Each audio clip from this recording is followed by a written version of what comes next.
Kings. Welcome to Adekemi Talk About Kings. I am Adekemi Adegbesan of King's Court. Thank you so much for joining me today on our 1 year celebratory message. I am so happy and excited. I am grateful to God for the past year, how far He has brought us and has held our hands in this journey, because it has always been God. Glory and honor and adoration be to God. And I also want to thank you for being here. Thank you for your messages, for liking, for sharing this message. Thank you so much. I appreciate everything that you do. God bless you. And if you haven't subscribed to this channel, I would like you to please do so now. Click the subscribe button. And if you have not shared this with someone or invited someone to watch this, please share it now before you move on. Share it now, like now. Go and share it now. Thank you so much for doing that. God bless you. I already told us that the theme for this month is names, its meanings and significance. And I would like it for you to do this for me quickly. So just write in the comment what comes to your mind when I say the word names, or when somebody just say names, what comes to your mind? What do you perceive as names? I want you to do that now. And I also want you to do that at the end of this lesson, what you think names are. Do something you use to introduce yourself, or the name you use to identify, what you use to identify yourself, or a place or a thing, or just like the dictionary says, right? A word or a phrase that is used to identify a place, a name, or a thing. Okay, so a name is a lot more than what we use to identify. A name describes the composition, the characteristics, the purpose, the origin, and the destination of the bearer. The genesis of name began in Genesis chapter 1, when God created the heavens and the earth, and He named what He created. In Genesis chapter 1, verse 5, verse 8, and verse 10, God named the day and the night. In verse 5, He named the sky. He named the sky in verse 8, and in verse 10, He named the earth and the sea. And we know, so legally, only parents are supposed to name a thing or a person. And that tells you why it was important for God to name what He created. But God didn't name everything He created. So God gave Adam the opportunity to name some things in Genesis chapter 2. So God created the animals from land, from water, from the sky, and brought it to Adam. And Adam gave them the names that they bear. And in Genesis chapter 2 as well, Adam named the woman. So when he saw the woman, he said, "Oh, this is the bone of my bone, the flesh of my flesh. And she shall be called woman, because she's taken out of man." So that tells you that whatever you name your wife, that is who she's going to be. So that's just by the way. All right. And before you allow yourself to be called a name, or before you give a name, you're supposed to be able to define the 5 elements that makes up a name. So the characteristics of a name tells you what the name is about. In Genesis chapter 3, verse 1, when Adam named the animal, he named a snake, the shrewdest animal, the most cunning animal that God has ever created. And the devil used that as an advantage for himself to deceive the woman, and, took everything they are right from them. And we know that because the devil was not created an animal. So when they said the snake spoke to the woman, the devil was using the snake, the characteristics of a snake, as a very sharp and cunning animal to deceive the woman. So in the name, you will find the characteristics of the bearer. And it also encompasses the composition of the bearer, who the bearer is made up of. So when God created the heavens and the earth, He named some things.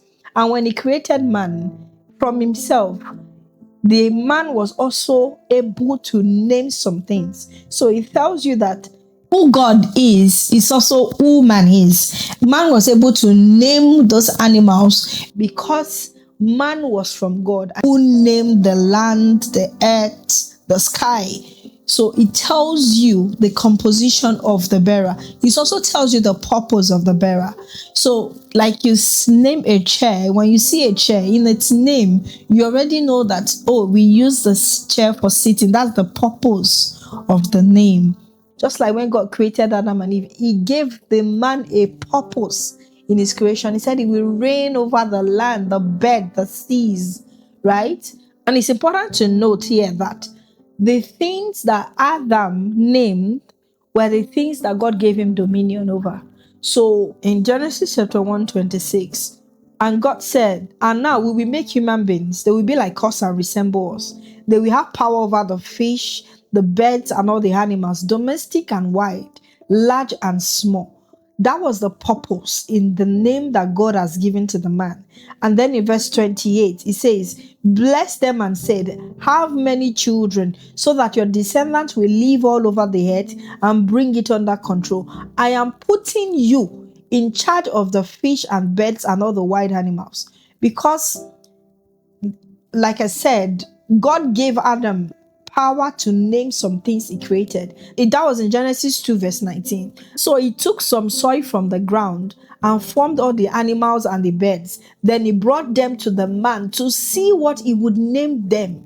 And that is how they all got their names. So the animals that God brought to Adam's to name, that was the ones He gave Adam's dominion over in Genesis chapter 1. So it tells you that as a parent, when you're giving names to a thing, in a person, a situation, you own it. You own that thing you are giving the name to. You are responsible for it. You have authority over it. That was why God gave him the authority and dominion over the things that He has given the name to. Also in the name, you will find the origin. The origin. So when God wanted to plant, He spoke to the ground. When He wanted to see birds, He spoke to the sky. When He wanted to see fish, He spoke to the water. From the name, you will see the origin of the thing. From Adam's name, you will see the origin of Adam. God looked in Himself when He wanted to create man. He said, let us make man. The origin of man was from God. If you want to see the origin of a thing, look at the name of that thing. You will find the name. It's just like when you want a gold ring, you don't make it with wood. In the name gold ring, you will know that the main be gold for you to call it a golden ring. Or when you have a diamond ring, it has to be diamond, right? For you to call it a diamond ring. And in the name, you will also find the destination. The destination is where the thing is going. When God created Adam and Eve, He told them, when He gave him dominion, He said, live on earth. He said, reign, have children, live. That was the destination. Live on earth, have dominion, reign over the land I have created. And that was why God also changed the name of Abraham to Abraham.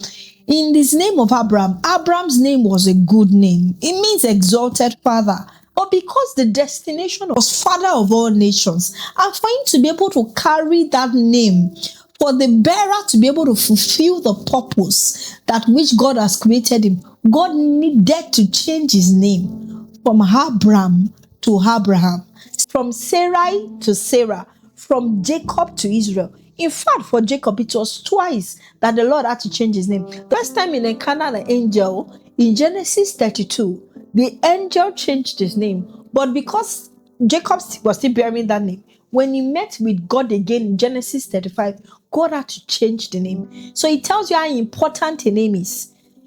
Your name is not just identity. It is not just what I call you and you respond. What I used to identify you in a crowd. What we used to pick. No, it is more than that.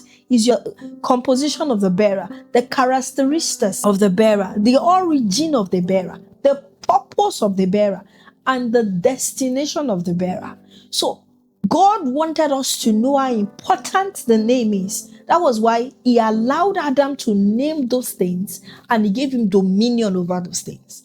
What He named, he had dominion over.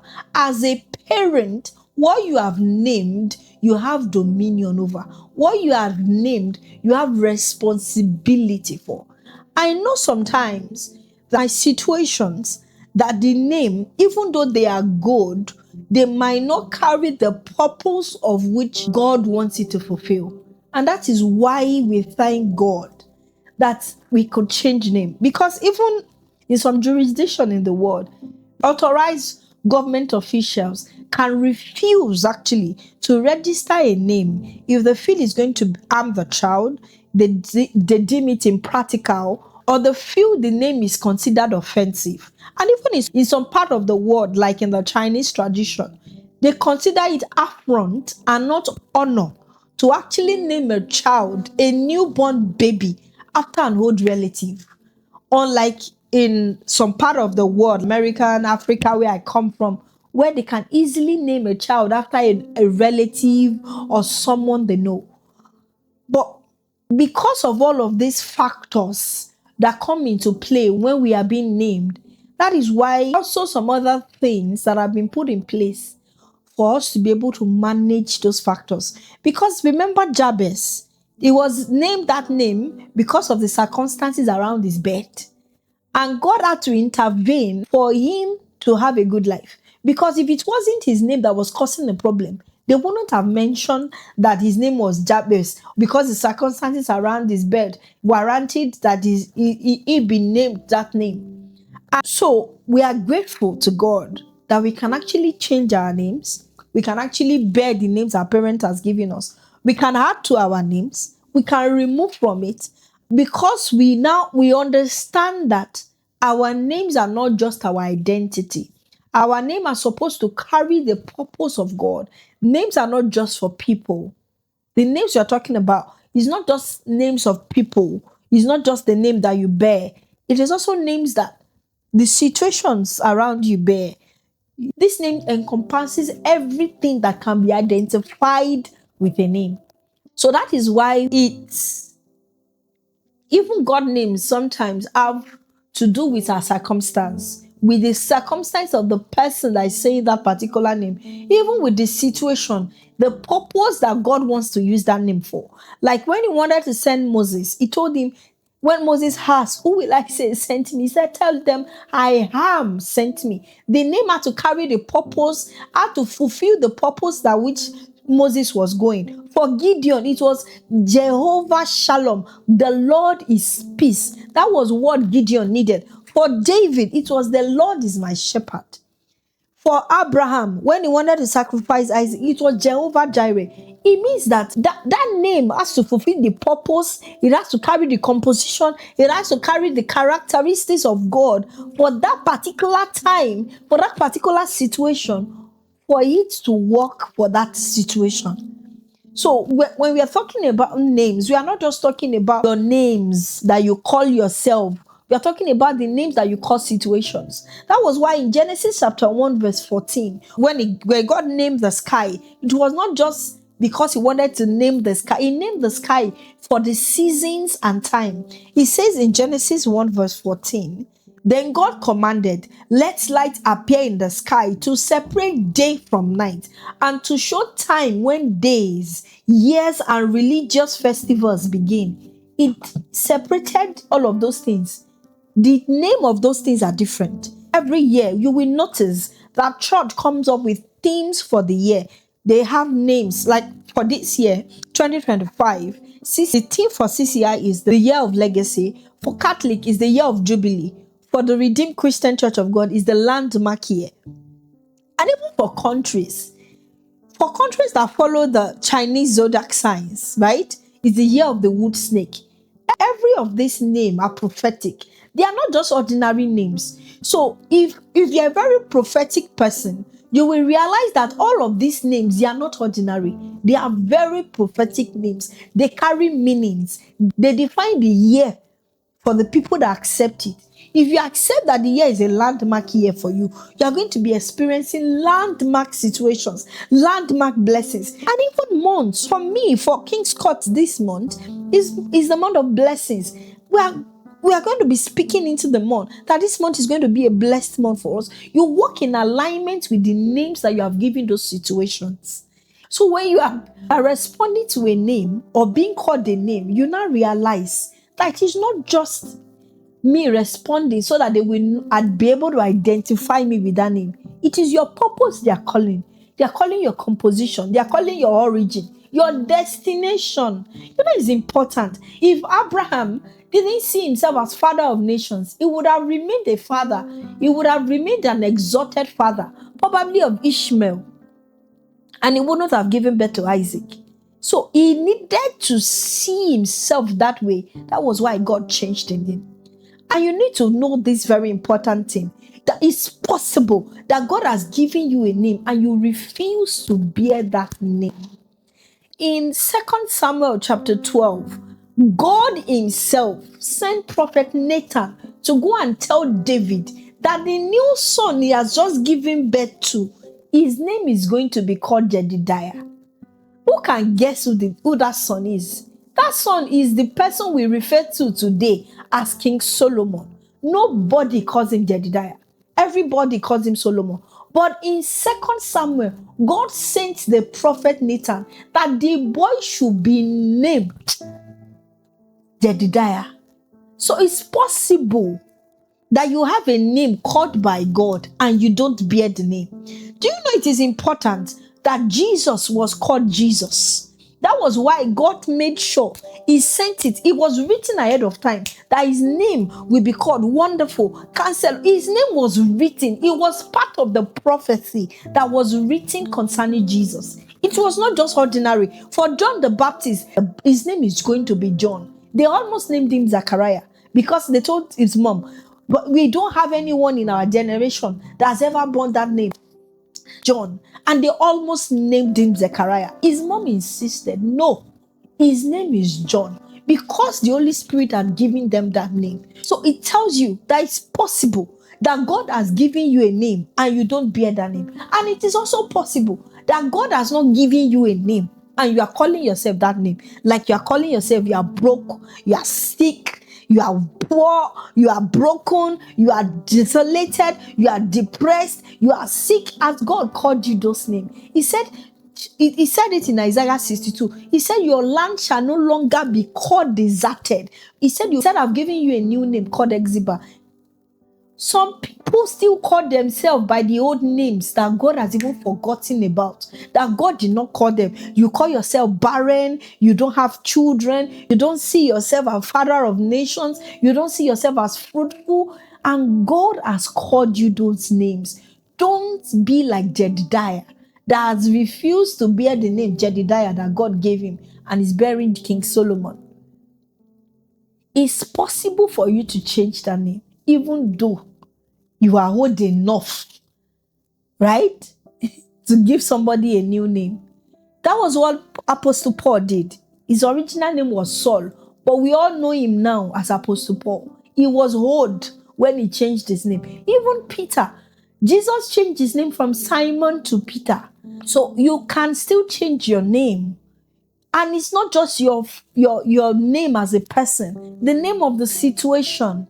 Is that the name God is calling that situation? God has said, arise and shine, for your light has come. Are you still drowning in pain, in sorrow? You are still crying over spilled milk.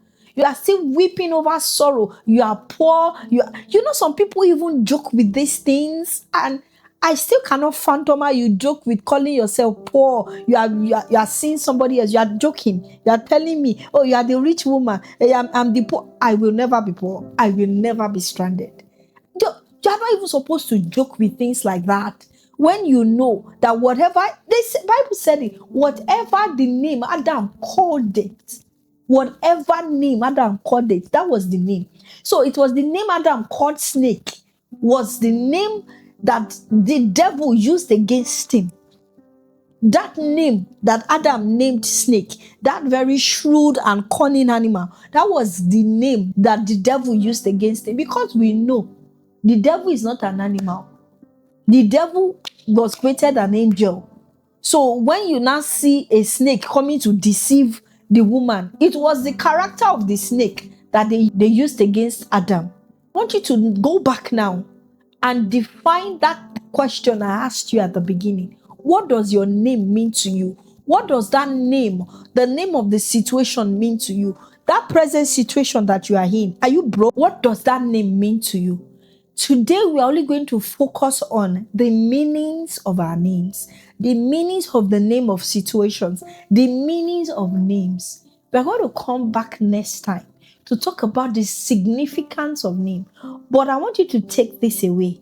What is the meaning of my name? The situation I call myself. Because that's why you see people, they don't just call themselves name now. They had appellations. They have prophetic names to themselves. I am a favored woman. I am blessed of the Lord. I am what motivational speaker.